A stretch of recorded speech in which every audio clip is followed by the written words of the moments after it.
আসসালামু আলাইকুম।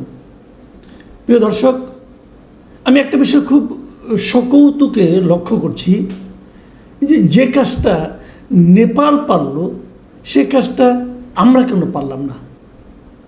মানে একই ধরনের আন্দোলন, কিন্তু সরকারের দুর্নীতি, সরকারের একগুঁয়েমি, সরকারের মানুষের কথা বলার অধিকার কেড়ে নেওয়া, এই সমস্ত ঘটনার প্রতিবাদ করে কিন্তু আমাদের মতো নেপালেও আন্দোলন হয়েছে।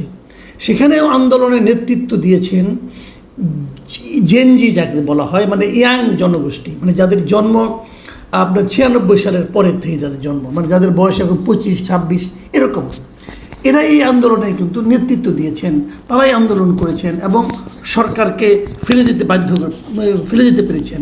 সরকার পালিয়ে গেছে, অনেকে নাজেহাল হয়েছে, অনেকে হেলিকপ্টারে পালিয়ে গেছে। নানা ধরনের ঘটনা কিন্তু আমরা এরই মধ্যে বিভিন্ন মিডিয়াতে দেখেছি। তারপর আমরা যেমন একজন লোককে ডেকে এনে দায়িত্ব দিয়েছিলাম যে আপনি আমাদের দেশটাকে ঠিকঠাক করে দেন, তারাও এরকম একজনকে দায়িত্ব দিয়েছে। তিনি হলেন নেপালের সাবেক প্রধান বিচারপতি সুশীলা কার্কি, ওনাকে দায়িত্ব দিয়েছেন। এখন উনি এসে কী করলেন? উনি যেদিন দায়িত্ব নিলেন, শুক্রবার দিন দায়িত্ব নিয়েছেন, আজ শনিবার, আজকে উনি ঘোষণা করলেন যে আগামী মার্চে হবে নির্বাচন, বা মার্চের কোন দিন হবে তাও বলে দিলেন, প্রথম সপ্তাহে নির্বাচন হবে।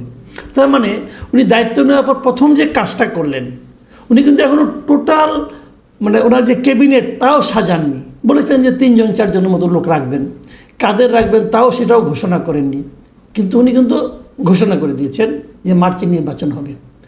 6 মাসের মধ্যে নির্বাচন হচ্ছে, 6 মাস, এবং ডেটটাও দিয়ে দিয়েছেন একদম, মার্চের কয় তারিখে হবে। আমরা কিন্তু পারলাম না, আমরা এখনও বলতে পারছি না নির্বাচন কবে হবে।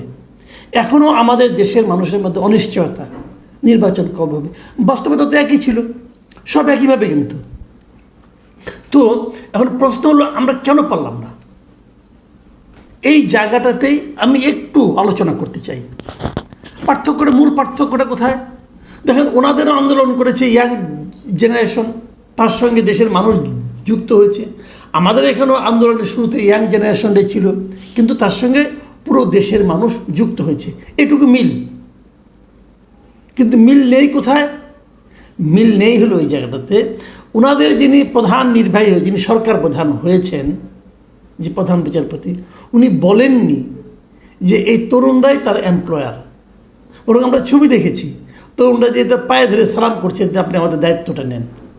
আর আমাদের এখানে বলা হয়েছিল যে এমপ্লয়ার। এখন যেহেতু এমপ্লয়ার নিয়োগকর্তা, তার প্রতি কৃতজ্ঞতা ছিল, এবং সেই কৃতজ্ঞতার জন্য তাদের 7 খুন মাফ হয়ে গেছে।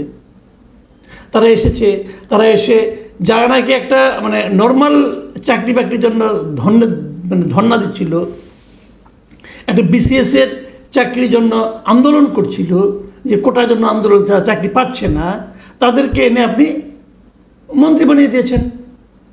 ওনারা এখনও সেটা করছে কিনা জানি না, করবে কিনা তাও জানি না, সম্ভবত করবে না, কারণ নিবেই মাত্র 3 জন, কীভাবে করবে। আর কি হয়েছে আমাদের এখানে, ওনারা যে কাজটা এখনও করেননি, হয়তো বা করবেন কিনা জানি না, মনে হয় করবেন না, যে সেটা হলো গিয়ে যে যারা ওনাদের এমপ্লয়ার তাদেরকে বলেন নাই যে তোমরা একটা পার্টি করো, তোমাদের সারা দেশের লোক চেনে, তোমরা একটা পার্টি করো। এটা বুঝে ওরা বলে নাই। আর কি বলে নাই? হ্যাঁ, তোমাদের পার্টি করতে সময় লাগবে, কোনো সমস্যা নাই, আমি রিসেট বাটন টিপে দেব, আমি রিসেট বাটন টিপবো, তাদের সব পয়সা আবার নতুন করে হবে। এমনকি নেপালের আরেকটা সমস্যা ছিল যে নেপালে ওখানে কোনো মুক্তিযুদ্ধ হয় নাই। আমাদের এখানে মুক্তিযুদ্ধ হয়েছিল আজ থেকে 52-53 বছর আগে। মুক্তিযুদ্ধ আজকে থেকে এটা তো 2025 সাল, তার 54 বছর আগে আমাদের এখানে মুক্তিযুদ্ধ হয়েছিল। এখন সেই মুক্তিযুদ্ধের ইতিহাস তো ভোলাতে হবে, আপনি ভোলাবেন কীভাবে? রিসেট বাটন দেন টিপে। ওদের মুক্তিযুদ্ধরাই কিছু ভোলানোর ব্যাপার স্যাপার নাই, ওরা কিন্তু বেঁচে গেছে একদিক দিয়ে। আরেকটা জিনিস ওদের নাই, সেটা হলো গিয়া ওদের এখানে কোনো নোবেল বিজয় নাই। সেটা ওদের জন্য একটা বাড়তি একটা আপনার সুবিধা যুক্ত হয়েছে, কারণ ওনারা তো খুব মেধাবী হন, বুদ্ধিমান হন, ওনার মুখের উপরে কেউ কিছু বলতেও পারে না। কাজেই ওনারা এমন হয়, আমার ধারণা, বেঁচে গেছে আরও অনেক কারণে। ছোট প্যাকেজ, বড় প্যাকেজ, এই সমস্ত ওদের এখানে ধরাতে হয় না। ছোট প্যাকেজ হলে 2 বছর, না বড় প্যাকেজ হলে 2 বছর, ছোট প্যাকেজ হলে 1.5 বছর, একটা সিস্টেমের মধ্যে ফেলে দেওয়া গেছে। কিন্তু তো আমরা এখন ছোটো প্যাকেজের মধ্যে আছি। 1.5 বছরের মাথায় হয়তো নির্বাচন হবে বলে বলা হচ্ছে। যদি না হয় তাহলে বড় প্যাকেজে যাব। ওরা আরেকটা কাজ করে নাই, যে কারণে ওরা 6 মাসের মধ্যে পারছে, সেটা হলো ওরা বিদেশ থেকে কিছু ভাড়াটে বুদ্ধিজীবী নিয়ে আসে নাই, যারা এসে সংস্কারের মূলা ঝুলাইয়াই 6 মাস পার করে দেবে। আমাদের এখানে কিছু বুদ্ধিজীবী ভাড়াটে আসছে বিদেশ থেকে, তারা মহাজ্ঞানী, তাদের ছাড়া দেশ উদ্ধার হবে না, তাদেরকে ছাড়া কেউ সংস্কার বুঝেই নেই দেশের। এই ভূখণ্ডের বাদবাকি যত লোক আছে, বুদ্ধিজীবী আছে, এরা সবাই ঘাস, খড়, বিচুলি এগুলি খেয়ে খেয়ে তারা বড় হয়েছে। সব জ্ঞানী লোক হলো বিদেশি, হ্যাঁ, তারা বিভিন্ন বিশ্ববিদ্যালয় ওখানে যে পড়ায়। অতএব তাদেরকে আনতে হবে, তাদেরকে ডেকে এনে তাদের মাধ্যমে একটা সংস্কার করে এই জাতিকে মানে আপনার ওই যে নাক বন্ধ করে ওষুধ গেলানোর মতো গেলানো হবে, তারপরে একটা সংস্কার হবে। যদি সেটা ছোট প্যাকেজ হয় তাহলে হয়তো ফেব্রুয়ারিতে ইলেকশন হবে, আর বড় প্যাকেজ হলে আগামী জুন পর্যন্ত যেতে পারে। কিন্তু এখনও কেউ জানে না কবে হবে। যদিও একটা রাজনৈতিক দল বলতেছে যে কোনো কিছুর বিনিময়ে হোক ইলেকশন অবশ্যই ফেব্রুয়ারিতে হবে। কী হবে আমরা এখনও জানি না। তো এখন প্রশ্ন হচ্ছে ওদের এখানে ওইটাও বোধহয় নাই, যে আমাদের এখানে যেমন যদি কেউ না মানে এই সমস্ত বন্দোবস্ত, তাহলে তাদেরকে শায়েস্তা করার জন্য মব আছে আমাদের এখানে, আমরা মব লেলিয়ে দেবো, কোনো সমস্যা নাই। মুক্তিযুদ্ধ ভুলিয়ে দেবো মব দিয়ে, কোনো সমস্যা নাই। যে সমস্ত স্থাপনার দিকে তাকালে মুক্তিযুদ্ধের কথা মনে হতে পারে কারো, সেই স্থাপনাগুলোই ভেঙে গুড়িয়ে দেব, সেটাও কোনো সমস্যা নাই। কাজেই নেপালিদের অনেক সুবিধা। ওদের একটা মুক্তিযুদ্ধ না থাকার কারণে, ওদের এখানে কেউ নোবেল বিজয়ী না থাকার কারণে, ওদের এখানে সরকারের কোনো ইয়াং এমপ্লয়ার না থাকার কারণে ওরা আসলে বেঁচে গেছে।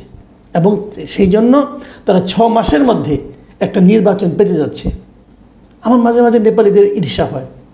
আমি মাঝখানে দেখলাম একদিন, এই কালকেই দেখলাম তো, যে সারা বিশ্বের যে আইকিউ আছে মানুষের, এই আইকিউর যদি বিচার করা হয় দেখা যায় যে আইকিউতে নেপালের অবস্থান নাকি আমাদের চেয়ে নিচু। মানে এই উপমহাদেশের মধ্যে সবচেয়ে নিম্ন স্তরে আইকিউ হলো নেপালের, তার একটু উপরে হলাম আমরা। কিন্তু আমার মনে হচ্ছে ওই হিসাবটা আসলে ভুল। বরং নেপালিরা আমাদের চেয়ে বুদ্ধিমান, নেপালিরা আমাদের চেয়ে কম লোভী, নেপালিরা আমাদের চেয়ে কম মতলববাজ। সেই কারণে তারা 6 মাসে পারে, আমরা 1.5 বছরে পারবো কিনা এখনো জানি না।